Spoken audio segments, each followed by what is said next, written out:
Yeah, absolutely massive drama last night in what was supposed to be quite a boring game. Ultimately, the Steelers and the Browns, the match is not going to be remembered, but the aftermath of it is because of that incident that we've just been listening to some commentary from there. Cian Fahey is with us in studio. Good timing here, Cian. We planned that you would be in studio today just because we knew Myles Garrett was going to go off on one last night. Can I tell you, I can't look at you the same way anymore. Like, Rich Dart has ruined you. I mean, Owen's getting all the abuse, but of those videos, the man in the shirt to me is just the best. Yeah, look, not to detract from the serious nature of what happened last night, but I watched it and I'm trying to look at it and I'm trying to understand it. And it's one of these things where it's got nothing to do with football. Like, Myles Garrett has got this reputation a little bit lately where he's getting a kind of a rough, who's kind of a dirty player idea.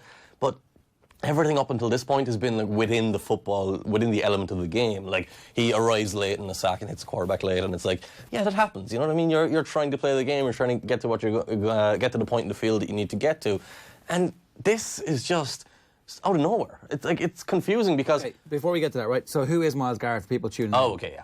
Myles Garrett was the first overall pick 2 years ago, which means he was the best player coming out of college that year. He is a freakish defensive end. If you've watched any of Hard Knocks, you will have seen this guy is 6'6", 6'7", probably 23, 24 stone, something like that. Pure and he's shredded, like he's got a six-pack, he looks like a swimmer.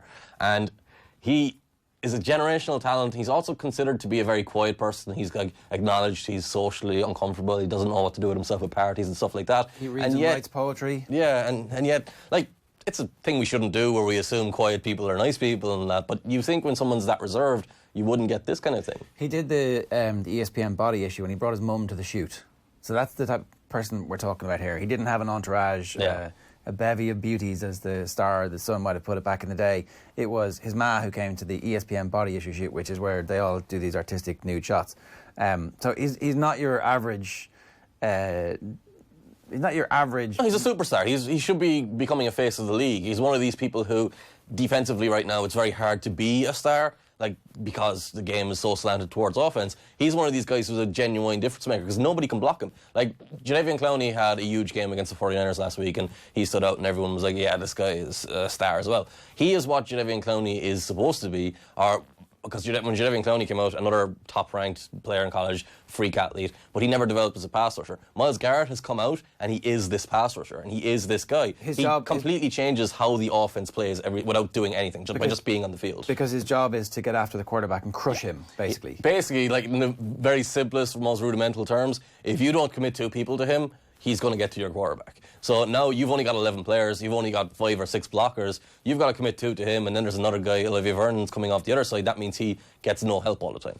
And that's not what happens on every single snap, but that's kind of the impact he has on the game. And so with 5 seconds left in the game which they've clearly won because they're 21-7 up, and there's no way that the Steelers are getting back into it, he finds himself on the ground having, is it a late hit on the quarterback? It's one of these borderline things where, as far as I know, it was a screen. It was either a screen or a flare pass where it's a quick throw outside to the left, which the point of that is we're going to throw the ball behind Garrett because it's an obvious passing down. It's the end of the game. They expect us to drop back and throw the ball. So we're playing to the idea of Garrett coming upfield and getting to the quarterback and throwing the ball behind him. So Garrett's on the edge of that where the ball comes out and Garrett's head is down as far as I can tell, and he's not really looking up. So he's tackled the quarterback, he hits the quarterback. But the problem is, he connects with the quarterback, and at that point he should be like, okay, the ball's gone, knock him over or whatever, and go turn and chase the ball. He keeps hold of him. He keeps, and Rudolph holds himself up and fends him off a little bit, and then Garrett drags him down again. So at that point, you know the ball is gone because you're in his chest, so you know you can't feel the ball. Yeah. So he shouldn't still be continuing at that point.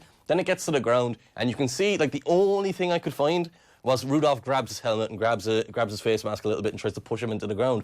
But then Garrett just loses his mind. And he grabs his face mask on the ground. He tries to take it off, and he doesn't get it off the first time, which is one thing. The second time, he drags it again. And that on itself that's not a nice feeling. Like, you're getting this whiplash, ripping off your ears and pulling off your face.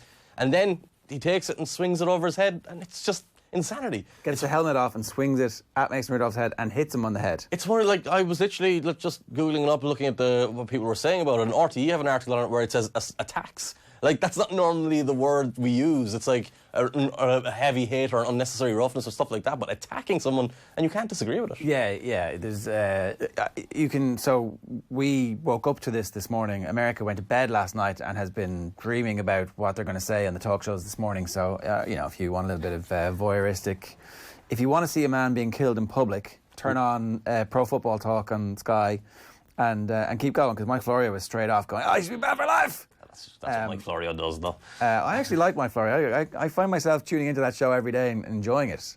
I'll tell you this. I woke up this morning and the first tweet I saw was Myles Garrett attempted murder last night, and I hadn't seen the game live, so I was very, very confused on what was going on. And then, we haven't even talked about Marquise Pouncey's role in that. So just to explain who Marquise Pouncey is. Marquise Pouncey is a centre. He's got a brother named Mike Pouncey who plays in the league. They're together, kind of notorious for being bad boys. Yeah, I guess so that's the best way to put it. It's literally his job to protect the quarterback who's just been beaten up by this massive defensive end. Yeah, so for 4 quarters, they're hitting into each other. They're the guys you don't see, you don't watch them because they don't touch the ball. But there's a lot of trash talk going on in there. Probably, and especially when you're talking about a Pouncey. Well, actually, probably not with the centre, because the centre has to set the protections and talk to the quarterback and all that kind of stuff. And like we said, Garrett's supposedly quiet. So, and when they were actually asked after the game, they said there was no talk, there was nothing said. We were expecting something kind of more problematic coming out of it, because that's the reaction the way you'd think it was. But anyway, Pouncey is the centre, so in general, the quarterback in the NFL, it's not treated like another position. It's treated like this kind of guy who's on a pedestal, a guy who needs to be protected. Yeah. And every single offensive lineman in the league will take massive pride in the idea that if you do anything bad to my quarterback, we're going to give it 10 times worse back to you. And what Garrett did was really bad. And then Pouncey came in and was throwing, and you don't see this in American sports anymore. You don't see it ever since Ron Artest and Steven Jackson in Detroit years and years ago, when they went into the crowd and punched fans and got banned for 80 games or whatever it was, something crazy. You don't see players throwing full punches in the league. Well, especially because they're wearing helmets. Exactly. So it's kind of counterintuitive, but these were landing, were they? Well, yeah, well, because they managed to get Myles Garrett down. Yeah, Myles Garrett wouldn't have been hurt by any of this.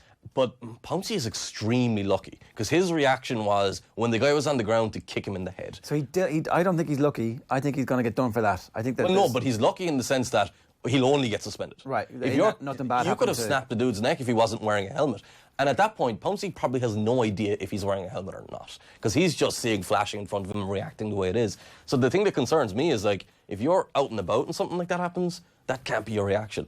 And Myles Garrett can't do what he did either, because he connects with Mason Rudolph and with the helmet and that. But it does feel to me, just looking at the coverage this morning, Garrett is obviously terrible what he's done, and he deserves all the criticism he's getting. We're kind of overlooking Pouncey a little bit. I think Pouncey's I think that he's going to suffer, and there's one of the other Browns who come in. Rudolph is kind of wandering away from it. Yeah, and he pushes Rudolph to the ground, so he's going to get done as well. I think there's going to be enough suspensions to go around, but is there a possibility that this isn't a massive, long suspension? They're going to try and find a way to make an example of this because, kids, blah, blah, blah.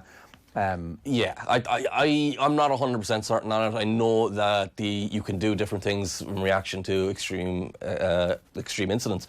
The thing about the American sports and the way you have to understand the way they work, they're done on collective bargaining agreements. So all of the rules are set by the players' union and the owners together. So they have to agree on these things, and they have to be done. And that's why there's always so many lawyers involved in football. There's always so much litigation. That's why you see these suspensions getting appealed all the time, because they have to follow this very specific set of rules. I think on this one, it's going to be difficult for Garrett, because while the Players Association has to stand up for him and has to do all this, nobody's going to be on his side.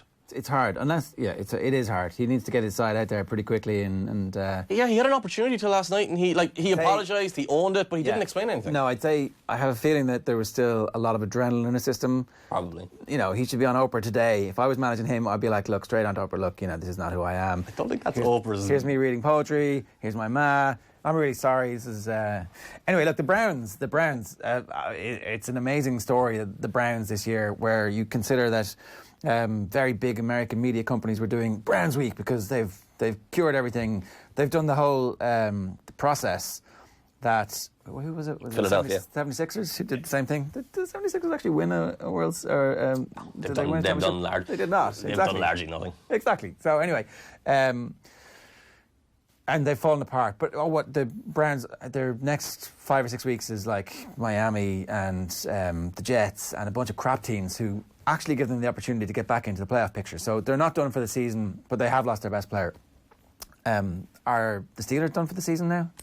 Well, the Steelers aren't really, like, if you go through the Steelers schedule and look at who they've beaten, they've beaten basically who the Browns are about to play. Yeah, okay. And, like, they haven't done enough with...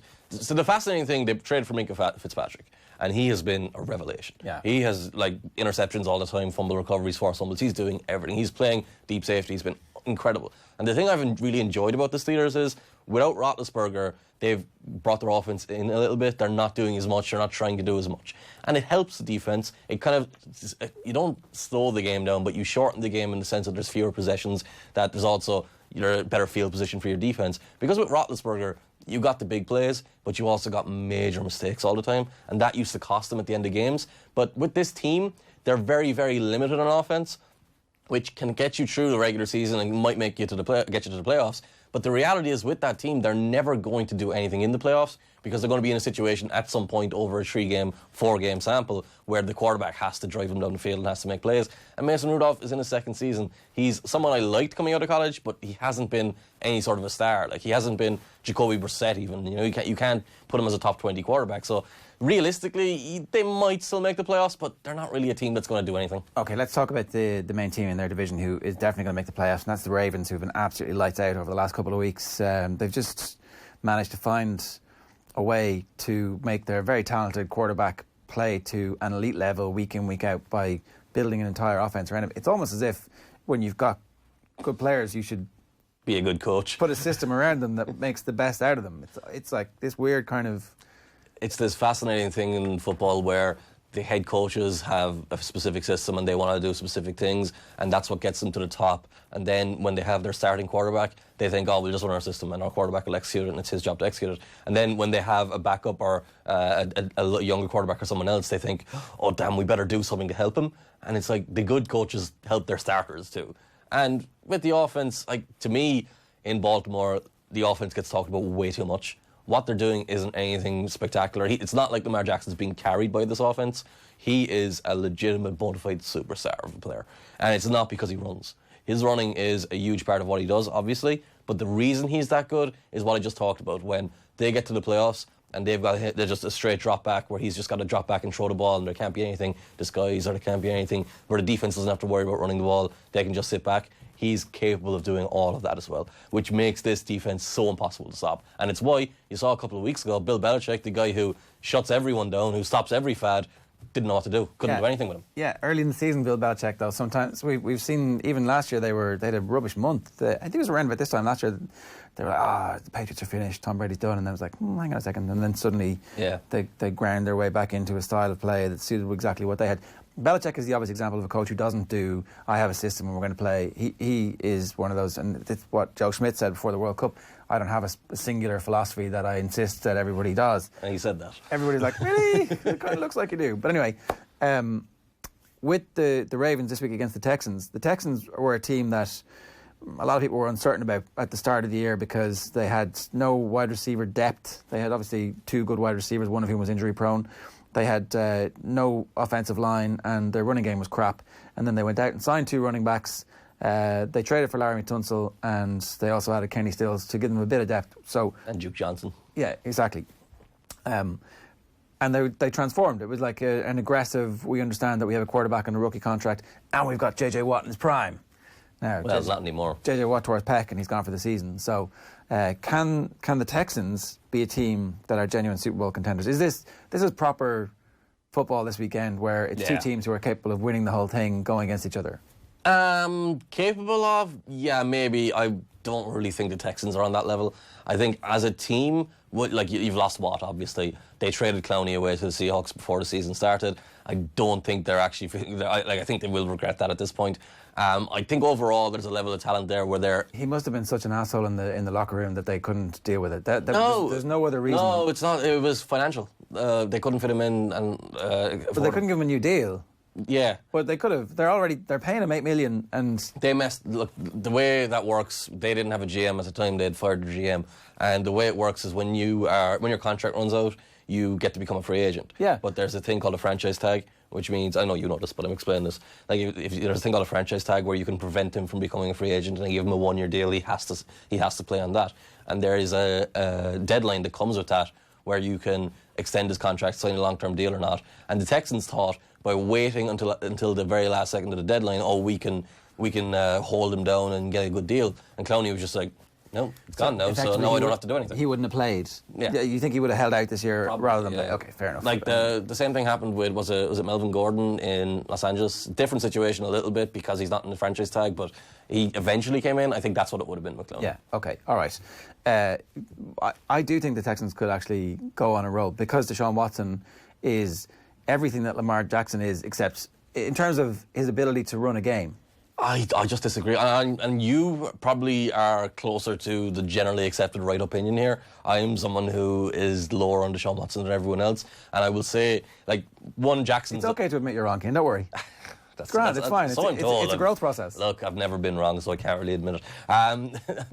Deshaun Watson is not the great athlete that Lamar Jackson is. Lamar Jackson's a freak athlete. Deshaun Watson's a very good athlete, but he's not a freak athlete. So that changes the running game a little bit. So their running game is a lot better than the Texans, and they have a better offensive line. But when it comes to being straight drop-back passers who are going to work the coverage from side to side and figure out where he's going with the ball, you saw last year in the playoffs Watson kind of capitulated on himself because it was the Colts, I think they played, where he just was so confused where he had to go with the ball too often, and that exacerbates their offensive line issues where they struggle in pass protection, and he runs into sacks as well. But can't he grow? I think he can, absolutely can. I think even in the Jags game a couple of weeks ago in London, that people might have seen it because it was live on BBC, there was that amazing bit where he's in the middle of a sack and he just dinks it off. Like, he's definitely got better. Oh, I think he's getting better. And I'm not someone, like, I have said I think he can be one of the best quarterbacks in the league. I just think he's still developing. I don't think he's there yet. And the thing is, you saw in the Saints game earlier this year, he can do anything. He has all these spectacular plays all the time, which is kind of interesting because his arm isn't necessarily that big, but his mindset and his ability to attack downfield is so good. His timing is so good. So I understand why people buy into Texas, and they could very easily get hot and go on a run. But they are a team where if they won the Super Bowl, I'd be like, I have to figure out how that happened. Like, normally that's the way that is. It's either... Especially with no J.J. Watt, and obviously there was never going to be a Clowney this year, but without those two wrecking balls in their team, it would be fairly amazing for them to come back from here. Whereas the Ravens are legit contenders because their defence has got much better over the last 3 weeks than it was. Marcus Peters on his back. Marcus Peters, like I said this recently, Marcus Peters is going, maybe in 10 years, we look back at Marcus Peters' career and we go, what happened in Los Angeles? Because in Kansas City, he's the star who catches all these interceptions all the time. Goes to Los Angeles and he's getting burned left, right and centre. Was he not good at the start in LA? And was there not a couple of weeks where it was straight away struggles? You've got to understand with defensive backs, the ball doesn't always go to them when they're struggling. So like they're exploited, they're kind of showing up sometimes and then sometimes they're not. He was just constantly struggling. He played a lot of man coverage. There was less kind of freelancing, I guess. That's what he kind of did brilliantly. But ever since he's gone to Baltimore, been brilliant. So that defence is revitalised with him. Okay, some quick drive-by stuff. The 49ers obviously beaten at the weekend last Monday night in a wild game where... If they lost, you kept them to the end. If their kicker managed to kick a field goal, they win the game. It was like, oh, wow, what a great team. I mean, their defence is definitely top three. If their quarterback stopped fumbling the ball, I think that might have helped. Their offense needs a little bit of help at the minute, and everybody's injured. So, yeah, can they recover from this? Can a player like Garoppolo in the middle of a season? Because bear in mind, he's got fewer starts than Sam Darnold at this point. Yeah. So I'd much rather have Jimmy Garoppolo than Sam Darnold. I have to say, I'm biased, but like you can see that there is still room for, particularly in an offense that's going to continue to grow. So is it done? There's no chance of them winning? So when they were 8-0, I haven't checked this since, and actually there's no point checking it since because now they have the loss there. When they were 8-0, they were the only team ever to go 8-0 with a quarterback who had thrown that many interceptions and had that many fumbles. And when you're in a Kyle Shanahan offense, we've seen it with Matt Ryan, we've seen it with Brian Hoyer, we've seen it with Robert Griffin III to a lesser degree. When you're in his offense, most of what you do is not difficult because it's all heavy play action, it's under center. You're trying to wide open receivers. And to me, Garoppolo does enough to put up numbers. I don't think he plays particularly well. I think George Kittle is an incredible player. I think the offense is very talented overall. The running backs there don't get anywhere near enough credit. Emmanuel Sanders is uncoverable. George Kittle is uncoverable. So maybe... Both injured at the minute, though. Yes, both injured. And in that loss, they were both injured. So you have to point out that, to be fair to them. Defense is incredible, overwhelming. They've played an extremely soft schedule as far as I'm concerned, from what I can tell. Fair enough. I think they are a team that can get hot and win it, but I think we would be comparing it to when Joe Flacco won the Ravens years and years ago. I don't think we'd be talking about this is the next dynasty like the Seahawks. They've got the Seahawks still, the Ravens and the Saints on their schedule, and that's two of those 3 games are all away. So that's not an easy schedule for them to finish with. So you wouldn't be surprised if they fell away and scrape into the playoffs at this point. I think the Saints are a team they'll probably handle there because matchup-wise, their defense, the big change for the 49ers this year to me is Nick Bosa coming off the edge, and he's not like what we were talking about with Garrett and Clowney. He's not one of those freaks. He's not one of those superstars, but he is a top draft pick who is a very good pass rusher. And then they added D Ford from Kansas City in a trade, and these guys are now coming off the edge, and it's unleashed DeForest Buckner and the guys on the inside, and Solomon Thomas to a lesser degree, to become pass rushers on the inside, which better suits them where they were playing outside last year. So they've revamped their defense, and that's had a knock-on effect on everything else behind them, and become one of the best defenses in the league. There are some charting metrics, like DVOA on Football Outsiders, which measures efficiency on a snap-by-snap basis rather than a game-by-game basis. They are right there with the Patriots' defense. You mentioned the Patriots. I don't know what to make of this Patriots team because they too have had a very soft schedule, and the Ravens handle them pretty easily. Now, not that easily. If there isn't an interception, if there isn't a fumble from Julian Edelman, then maybe that game's completely different. Yeah. Who knows? We don't that's the margins these games turn on. But what is the story with the Patriots? I think we've mostly focused on their secondary, and their secondary is legitimate, great, historically good secondary. The rest of the team, it's not one of the best Patriots teams from the past 20 years. It might not be top 5 for the past 20 years. Brady has looked old. Look, we say this every year, he always looks old earlier in the year, and then he gets better and gets better. They brought in Mohamed Sanu. They let Josh Gordon go. Josh Gordon just played for the Seahawks and looked fine, so it was a bit of a curious move. Sanu he's a fine player. He's a guy who you're not going to be excited about. He's one of these slot receivers again. He's more suited to play inside, so it was confusing because you think Edelman plays inside, so maybe they're going to spread it out a little bit more, but they're kind of more of a running offense. It feels like since Gronk went, since Gronk started to decline, I think this kind of gradually became an issue for them. It feels like they're trying to figure out what they're good at on offense. They will match up to whatever exploits the defense best, but it doesn't feel like teams in the past where they're going to beat you no matter what way they or they're going to beat you the way they want to beat you. So I think they're possibly still the best team in the AFC. I think I would pick the Ravens if they're in a one-on-one matchup. Maybe they're the only team that's better than them. But at the end of the day, Bill Belichick, I could have come in here probably 6 times in the last 6 years and say, oh, it's mid-season, the Patriots don't look great. Yeah. And then by the end of the year, Belichick's like, oh yeah, you didn't think we were good. Now we're winning the Super Bowl again. He's figured it out. What about last one for now? Patrick Mahomes, obviously back from his knee injury, looked fine, and yet the Chiefs got beaten last week. It was in a fairly miraculous situation. It wasn't miraculous. It was... well, they're 14-3 up. Yeah. At that stage, the odds on the Tennessee Titans and Ryan Tannehill coming back are 100-1. But that's the thing. The defense is so bad. And I, like you, kind of was watching that game casually and going, what's happening over here, yeah. And then I went back and looked at the actual All-22 and looked at it in great detail. And the defense, from just simple tackling, from being in the right spot, from being aggressive and proactive, there's none of that. And then you come to the final drive of the game where it's extremely passive. They've got both safeties back. They're playing the same coverage and play after play after play. So the offense, they might not be a good offense, but they're not completely dumb. So Tannehill recognises, they're playing with 2 safeties deep, they're playing man coverage underneath. I'll run a double move on the outside here with my tight end Anthony Fersker. He's wide open because that's the route that beats that coverage every time. And then they come back on the next play, the defense shows them exactly the same thing, and Tannehill's like, okay, I'm going to go do this again, but I'm going to do it from the left side to Adam Humphries. No, Adam Humphries is wide open for a touchdown. And it's very basic, kind of just very simplistic thing where the Chiefs' defense is so bad, they're scared to be aggressive. Why can't the Chiefs see that, though? Offensively? No, why can't the Chiefs see that they're presenting these... I don't know. I'm so confused by it because the Titans don't have any wide receiver threats. So normally you'll keep 2 safeties back, play man coverage underneath because it's the toughest thing it's the toughest defense to throw against. But you do that because you're scared of the one-on-one matchups outside. You don't want to let, let's say, Calvin Johnson from years and years ago. You don't want him to be one-on-one with a defensive back. But the Titans have Corey Davis, who I believe was injured in the last game.